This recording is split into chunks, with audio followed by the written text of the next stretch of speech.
Hello everyone, I hope that you're doing well. In this video I'll be ranking all of the legendary weapons in Baldur's Gate 3 on a tier list updated for patch 8 as some of the new subclasses change the power ratings of these weapons. So I'll be first starting off with the Blood of Lathander weapon, which you can get in Act 1 going into Act 2, extremely useful. Now what this weapon does is it shines bright there, which can blind a nearby undead up to 6 meters radius, but it also gives you Lathander's Blessing, which if you go down to 0 health points, you can stand back up with 2 to 12 and heal all allies within 9 meters for a 1d6.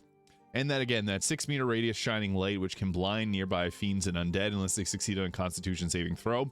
It also has a weapon enhancement +3 and the Sunbeam spell, which is a nice one to have early on in the game. So Sunbeam does a 68 of radiant damage and it can blind all targets in range. You can't continually recast it, but it's a nice little boost to damage and it can blind targets and it hits in a very large area of effect. This is great in Act 2 against any types of shades as they take double radiant damage. So this is a really good weapon early on into the game, and it's useful later on. You can beat the game with this weapon. However, this does kind of fall off in terms of effectiveness once you get to later sections of the game. Like, for example, we even have the Sacred Star here, which does additional radiant damage, applies radiating orbs, and can also turn undead, and it has the Heartstopper attack there. So they're good, but I feel like this is another comparison that you could use. But there's a lot of other weapons that we can use in the game, so for that, I would have to say it's somewhere around B tier, but since it's so useful in Act 2, I think that makes it deserving of the A tier. And yeah, it works well if you're playing a cleric and just need an extra healing item. So this is a really useful one to have. And next we got ourselves a Silver Sword of the Astral Plane here, which is a weapon you can actually get early on in the game if you want to use the Honey Paw from the Beastmaster Ranger or Command Drop. It doesn't have the greatest chance and you have to fight the Githyanki that you find in the early game. However, you can get it. But this weapon is extremely useful and the probably best weapon for Lae'zel if you have a fighter. What's nice about it is it gives the Githborn Psionic weapon dealing additional 1d6 of piercing damage if the wielder is a Githyanki. A nice little bonus though is if you have the Shapeshifter, you can shapeshift into a Githyanki and use it, or if you have the lucky or legendary helmet, the Mask of Many Faces. This is the Shapeshifter mask, which has the ability to change your character. You can turn into a Gith and get the benefits of this. It also gives you the Githborn Psionic Resistance, so if you hold this weapon, you get advantage on Intelligence, Wisdom, and Charisma saving throws. This is very useful, especially going against Mind Flayers. Having the advantage on Intelligence saves is nice. Wisdom saves are also very common, going against Hold Person and Command. That's another Wisdom save, so you actually go against a lot of those types of saves, so this makes this weapon very useful. It also gives you resistance to psychic damage, which is the main damage sort type that Mind Flayers will use against you. And you also can't be charmed, which is also a nice benefit. It also has the Soul Breaker attack too, so you got this here, which yeah, you can possibly stun the target for 2 turns, which takes them out of combat for 2 entire turns. This is a really good weapon and Lae'zel's best weapon in the game. With this, it's a great +3 weapon enhancement sword. Even if you're able to get this for like your human fighter for Act 1, this can be a good one for even just a plain Jane fighter type build. So yeah, it's not going to be the absolute best unless you're Githyanki, but it's still good early game for a +3 weapon enhancement. So yeah, if you're just taking into consideration that you can normally only get this in Act 3, it's still really good on Lae'zel, because that 1d6 can be doubled with the Resonance Stone. But the biggest thing is that advantage on Intelligence, Wisdom, and Charisma saving throws. This sword goes great if you have Booming Blade as well, because Booming Blade on an Eldritch Knight lets you attack 4 turns, 3 on your action, 1 on your bonus action due to the War Magic at level 7. So this becomes pretty crazy. Booming Blade is a huge buff to the Eldritch Knight, and this is a further buff to it, and perfect for Lae'zel. So I'd have to say that this weapon is it's a high A tier to low S tier. I'm just going to put it there for now. I think it's definitely deserving of that. But next we have the Duellist Prerogative, and I want to make an apology to the Duellist Prerogative because I was uncertain of your game. This weapon is really good, especially on the new Blade Singing Wizard. So what does the Duellist Prerogative do? Well, it adds potential extra necrotic damage. It has a +3 enhancement, and it has the Elegant Duelist. When your offhand is empty, you can score a critical hit while rolling a 19, so a nice +5 increase your critical hit chance. But the big part here is the second part. Moreover, you gain an additional reaction per turn. This is insane on a Blade Singing Wizard because they can't use a shield in their offhand, and additionally, they can use Counterspell. That's 2 Counterspells per turn. That is actually very, very good. You also get the Withering Cut, so this will allow you to do additional 1d8 of damage if you use your reaction. Only use this if the target has a couple health left and you don't have Call of the Weak. That can just be a way to finish them off. The other big thing is the Duelist Enthusiasm here. So this basically just gives you another main hand attack as a bonus action. So if you have a class that has 2 attacks like the Bleed-Singing Wizard, you can go attack, attack, bonus action attack. That's pretty good. So why do I say this weapon's so good? It's super useful in the Bleed-Singing Wizard in particular, but even if you wanted to use like a Sword Bard with just this weapon, it's still really good. It's also piercing damage with a 1d8 die, which is very useful if you have the Balduran armor, which can double piercing damage, and get those 3 attacks off. The Duelist Prerogative is extremely useful, and if you're looking to play a Bleed-Singing Wizard, this is probably their best in slot. Now, another nice thing about this is whenever you roll with this, you could use the Bleed-Singing Wizard, apply mage armor, and then use like robes that give you a +2, like the robe with the weave here. So that's 13 base armor class +2. And then you can use the bracer to defense for another +2 to your armor class before we even talk about like dexterity modifier added to it. So this could actually make you you can be decently tanky while not rocking a shield, especially due to the bracers of defense, adding that nice +2 to armor class. So yeah, this weapon, very useful. And I'd have to say, I'm going to put it up in the S tier. 2 counter spells is so valuable. And that 3 attacks on a Bleed-Singing Wizard, you can do a Booming Blade and then 2 other attacks. It is really nice to have. Next, we got ourselves the Shar and Selune Spears. Now, one of them is very good. One of them is hot garbage. We'll first start off with the the Selune Spear of the Night. So this weapon here, you get... I guess I'll equip this one so you can compare the 2 of them. The Selune Spear of the Night, you get the Selune's Blessing, gain advantage on wisdom saving throws, which, as I mentioned, that is really good. Wisdom saving throws, again, command and hold person, and perception checks, which is also a nice thing to have. You can see in the dark up to 12 meters. That's pretty good, but a lot of races do have that already built in. +3 weapon enhancement we like. Moonbeam, level 3 evocation spell. That's also pretty good to have. Getting yourself an extra ability to cast a spell is good. Moon Mote, that's whatever. But you can see here we got ourselves the Moonbeam spell that we can cast down, and it's an upcasted version doing a 3d8. And then you can also just move around your Moonbeam. What's kind of cool about the Moonbeam and being able to move it around is if you have Sanctuary on yourself, this keeps you in Sanctuary. So you can go ahead with that. Then you also have Moon Mote here, which you can light up a huge area, which is pretty nice. You get Selune's Blessing Lunar Brand. Your attack deal additional 1d4 of radiant damage. So that is also kind of nice. If you got someone that's got Radiating Orb gear, you can apply Radiating Orbs really easily with this weapon. So it makes for a good, like if you want to be a support style character, that Moon Mode is really good. And the Moonbeam is also pretty useful. However, Selune Spear of the Night is not as good as Shar Spear of the Evening, which we'll get to. But yeah, this weapon does have a nice little buff to it. So for that, it's not the worst weapon. Yeah, it's okay. I might put it into the C tier, C to D tier. It's hard to say really, because this weapon is not the best in its slot, and you're probably better off if you're a character that's going to be using a weapon like that to use like the Blood Lathander. So yeah, it does have that nice +3 weapon enhancement, so that's good too. But the big one here is the Shar Spear of the Evening. Now, why is this so good? So you get Shar's Blessing. You gain advantage on saving throws while lightly or heavily obscured. Just flat out saving throws, advantage. Huge. And it's really easy to set up lightly or heavily obscured. This game is extremely generous with lightly obscured too. You can be in an indoor building and that's considered lightly obscured. So yeah, that's very, very generous. This weapon also deals an additional 1d6 to creatures that are lightly or heavily obscured. Booyah. Blindness immunity. This is one of 3 items in the game that gives you blindness immunity, the other being the Eversight Ring and the Steel Watcher Helmet. 2 other sources are the Warlock's Devil's Sight and the Shadow Magic Sorcerer with their new Eyes of the Dark spell. This also, the big thing is, it comes with an extremely useful attack with the Edge of the Darkness, which creates darkness for 3 turns and a pretty large area of effect. So when you do your attack here, boom, darkness. Everybody's blinded except us. So in a pinch, you can create this. Enemies can't really attack you in darkness. They won't do range attacks. They won't do melee attacks unless you're like right on the edge. So the beautiful thing about this is it makes them do throwing attacks. Some of them are pretty good at throwing attacks, so just be mindful of that. But darkness can also break lines of sight, which is massive. And if that wasn't enough, you also get the Shards Darkness, which you can use per turn. You can see there, 10 rounds of darkness concentration. You can pop down darkness, boom, huge area of effect darkness to protect your team. Pairs well if you have a Devil's Sight Warlock, a Shadow Magic Sorcerer as well, or someone that's wearing the Steel Watcher Helmet or the Eversight Ring, because then you can have a full team in your darkness and you're pretty safe in there.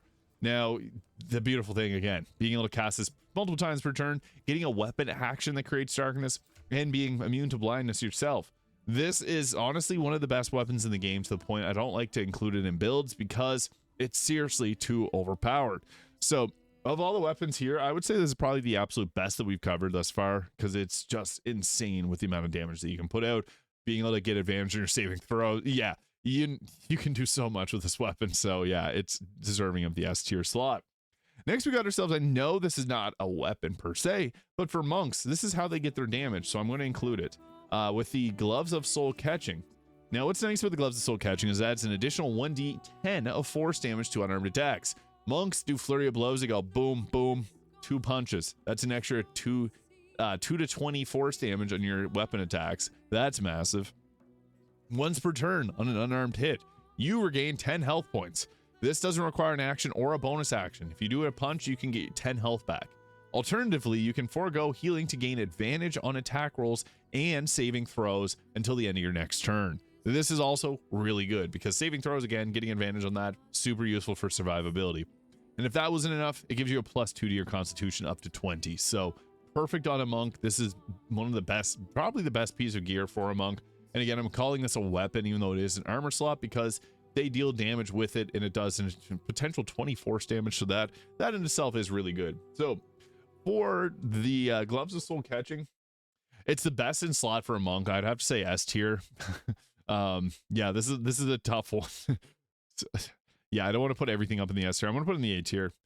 It's essential if you're a monk, useless if you're not a monk. So yeah, we'll put it at that. Next, we got ourselves the only bow on this list with Gontr Mael. Now, what's great about this is it has the celestial, or it has a permanent light. So if you have gear like Coruscation Ring, when the wielder deals a spell damage while illuminated by a light source, they also inflict radiating orbs on the target for 2 turns. This will create light in an area of effect, so that's also good in 6 meters. So if you're within 6 meters of someone that's wearing the Coruscation Ring, they get the benefits, and any other light benefiting items. Now, the real big benefits of this is Promise Victory. On a hit, possibly inflict Guiding Bolt on the target. This gives you advantage on an attack roll against them. What's kind of cool about this is you can use an arrow of many targets and apply that to a large group of enemies, making it very useful. You also can get the Celestial Haste. So this gives you 5 turns of haste. Boom, you can pop that up on yourself. And then you got that +2 to armor class, advantage on dexterity saving throws, movement speed is doubled, and can take an additional action per turn. And outside of honor mode, a fighter, that means 6 attacks with your 2 actions. So that is extremely useful, making it one of the best in slots for a lot of classes. You do have to hold the concentration on it, but again, on a fighter, they have advantage in constitution saving throw checks. So they don't have advantage. They have a proficiency, so a +4 to their saving throws, meaning they're much more likely to hold the concentration. And the biggest benefit of this haste, it doesn't give you the lethargy whenever you fall out of it. So what's great about that is normally when your haste expires, you lose a turn. You can kind of cheese this by throwing 2 potions of speeds at targets and make them break their own haste and lose their turn. But yeah, that is absolutely nuts. For a weapon, this is super useful. There's still better bows, I would say, like the Titan String Bow is very useful, adding strength modifier to the damage. Even though this is a +3 enhancement, this is a +2. Strength potions can add a +8 to the damage, so that's really good too.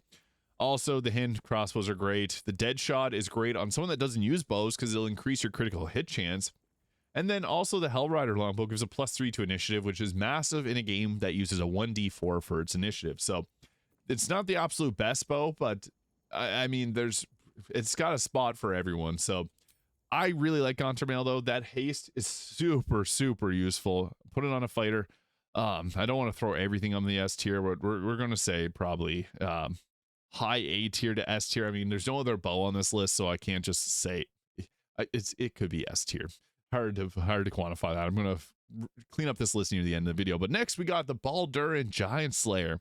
This is a weapon, mighty strong weapon. You need to have a high strength to get the most out of it, because it has the Giantslayer. On hit, double the damage from your strength modifier. This weapon grants you advantage on attack rolls against large, huge, or gargantuan creatures. There's a little cool fact about this. So if you were to use the Warlock and Charisma behind this weapon, it doesn't actually technically double the damage from your strength modifier, and it won't actually double the damage. It won't do your charisma modifier. What it'll do is if you have this bound as a charisma weapon, it'll use your charisma modifier, and then it'll use your strength modifier. So it basically just adds strength modifier again. So this can have an independent roll, which is kind of interesting. It also the big one being getting advantage on attack rolls, which is pretty useful. It also has a giant form, which gives you 27 temporary health. Weapon attacks do an additional 1d6, and you also have advantage on strength checks and saving throws. Unfortunately, this does not stack with the giant barbarian that's released with patch 8, but it will work with an elixir of the Colossus. So if you have an elixir of the Colossus in your inventory, I do not, this can make you even bigger. So yeah, this is a pretty good item for those that want to be large without being a giant barbarian.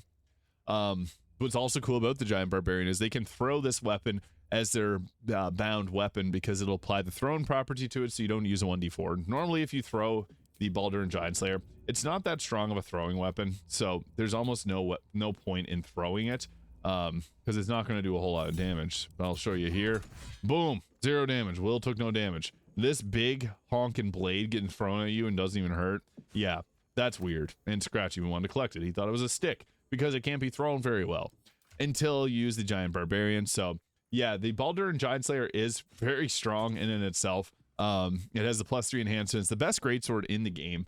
I think it's better than the Sword of the Astral Plane for most purposes, because you don't have to be a Githyanki, and most people aren't going to play Githyanki. It's one of the lowest played races. Just it's best used for Lae'zel. So if you want to make yourself a big giant, or you want to add this to Karlach and she's like a throw zerker, that works well too. So yeah, Balduran Giantslayer, it's very strong. It just doesn't actually, it's kind of tough to say, because the Sword of the Astral Plane does give you some big defensive value. If you don't play Githyanki, or if you don't want to have Githyanki on your team, this goes to D tier, because it's not going to be as good. But this weapon, yeah, the Balduran Giantslayer could easily enough go in the S tier. But yeah, just comparing the actual benefits, the Sword of the Astral Plane just gives a lot more bang for the buck with that advantage on intelligence, wisdom, and charisma saving throws, resistance to psychic damage. In a game where those are some of the worst things to go against, and you're going against mind flayers, some of the most important battles of the game, this is one of the best weapons against it. So yes, the Balduran Giantslayer is amazing, and the giant form's great. The also, it has that really nice weapon attack too, with the topple the big folk on large, huge, or gargantuan creatures. Take an additional 2 to 12 slashing, and must succeed a strength saving throw or fall prone. The only downside is it's yeah, doesn't have all the defensive benefits the other greatsword has. So yeah, could go S tier, but we're gonna leave it there. Next we got Markoheshkir. Now Markoheshkir is incredible. The reason Markoheshkir is so good, it gives us a couple benefits. The Kreska's favor being the biggest one. It also gives you a +1 to spell save DC and spell attack rolls for better spell casting. It gives you the arcane battery, so you can free cast your chain lightning, and it's a free chain lightning. The other nice thing about it is Kreska's favor here. So there's a few flavors. You got Flames of Wrath, which will give you heat charges and add your deal additional fire damage equal to your proficiency bonus. That's huge. Frost of the Winter will also apply chilled to the target, making them vulnerable to cold damage, taking double cold. The lightning one will give you lightning charges, and it gives you chain lightning. The thunder one builds up reverberation. The arsenic can apply the acid ability, or the poison ability. You can poison targets, and this one will apply acid. So the big thing is the bolts of doom here. It gives you a free casting of the chain lightning spell. So not only do you get arcane battery chain lightning, then you can chain lightning as your extra action. This works great on a sorcerer, because you can do double chain lightning on a turn. If your cleric sits up with create water, you can then blast with chain lightning, which can do upwards of 160 damage, which is absolutely crazy. This also works great on the Tempest cleric, because they can roll max lightning damage. So that chain lightning will guarantee hit for a minimum of 160 damage, but it also gets the bonuses of adding a wisdom modifier to the damage, so you can actually make that hit for 168 damage guaranteed, making Markoheshkir one of the best absolute weapons in the game. Yeah, the crackling with Kreska's lightning is crazy too. Again, you get the lightning charges on your attacks, and yeah, it's just a incredible weapon. It's hard to even, like, the Shar Spear of the Night is on the same tier as it. I'm just going to put it right up there. It's extremely valuable. These would be the two best. These two could also move down to A tier, depending on, these are more situational. You need to be a Gith or not use a shield to make the best of it.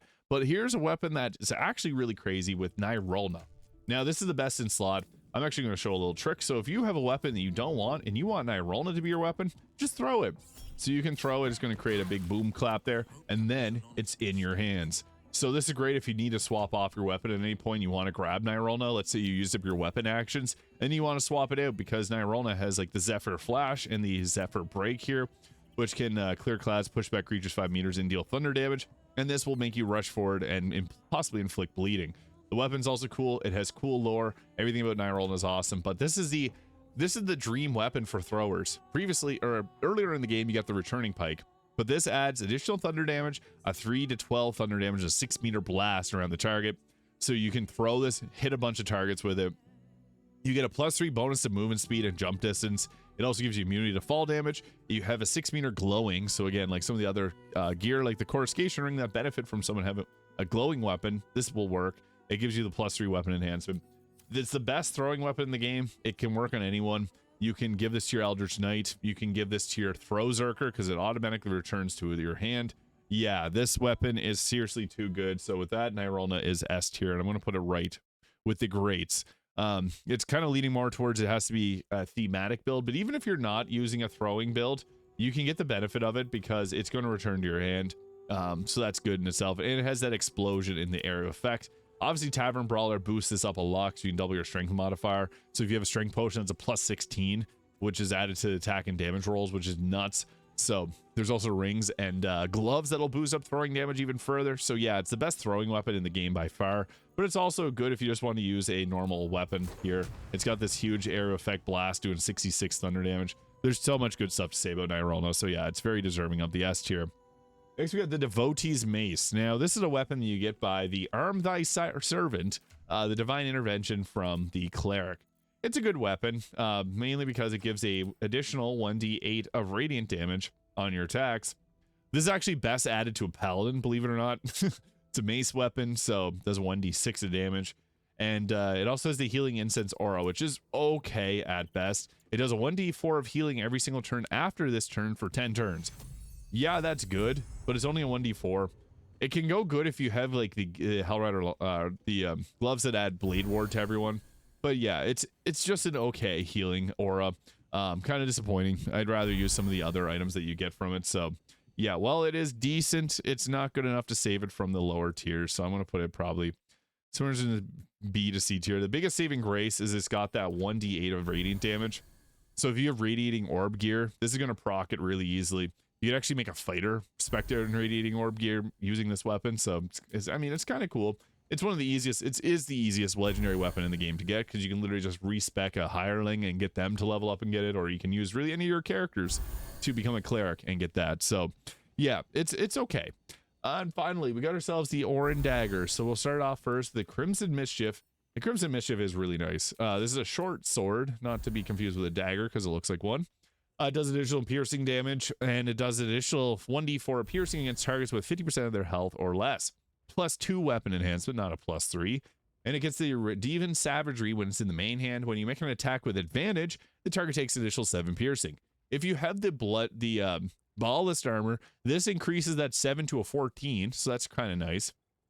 And if you add this to your offhand, when you make an attack with your offhand weapon, you add your ability modifier. So it gives you basically the dual wielding ability for free. It also has like the piercing strike. Nothing really super about it, just the extra damage that it gives. For short swords, this is one of the best damaging short swords, but I also like the there's the Knife of the Undermountain King in the early game. That's pretty solid. So yeah, this is a good weapon. Extra damage, extra piercing damage goes great with the Duellist armor, but it's okay. I mean, it's a good dagger all in all. There's no other really short weapons like that you can dual wield, so that'll give it a nice boost. But yeah, it's greatest with the Duellist armor. It's great on an assassin. You can do quite a bit of damage with it, but now that Shadow Blade exists, it kind of falls to the wayside because you can upcast a Shadow Blade that does 48 of damage. That's doubled. It's essentially an 8d8 of damage. So yeah, for a short sword, it got outclassed with Shadow Blade, which is a spell that's in the game much earlier than you get this weapon. But Orin's other dagger is actually pretty solid too. So the Blade of First Blood, or the Bloodthirst weapon, this gives you an increased critical hit chance by 5%, so a 1 reduced off the 20 you have to roll. It gives you True Strike as a cantrip, which is okay. Basically a bonus action version, which is better. True Strike using an action sucks in the normal game, but this is a better version of it. It also gives you Exploit Weakness. Creatures hit with this weapon receive vulnerability to piercing damage. If it's in your main hand, that vulnerability means they take double piercing damage, so that is huge. And also, if it's in your offhand, you can do a true strike riposte, which means you could just do a retaliation attack, and then you gain true strike. So you basically apply this to the target, giving advantage to your next attack roll. So that free riposte is very good. It also gives you a +1 armor class in your offhand, and it also gives you the bound weapon, so you can throw this weapon and it'll return to your hand. Yeah, it's pretty good. It's only got that +2 enhancement again. However, it does apply vulnerability to piercing damage in your main hand, which is a great ability. And if it's in your offhand, you can get true strike with that free riposte. It's basically a better version, not a better version of riposte, because riposte does an additional 1d8 of damage, but this is good because it applies advantage to your next attack roll, and it gives it an armor class. So yeah, with that, I would have to say that Orange Dagger, the Bloodthirst, it's going in the A tier, somewhere around there.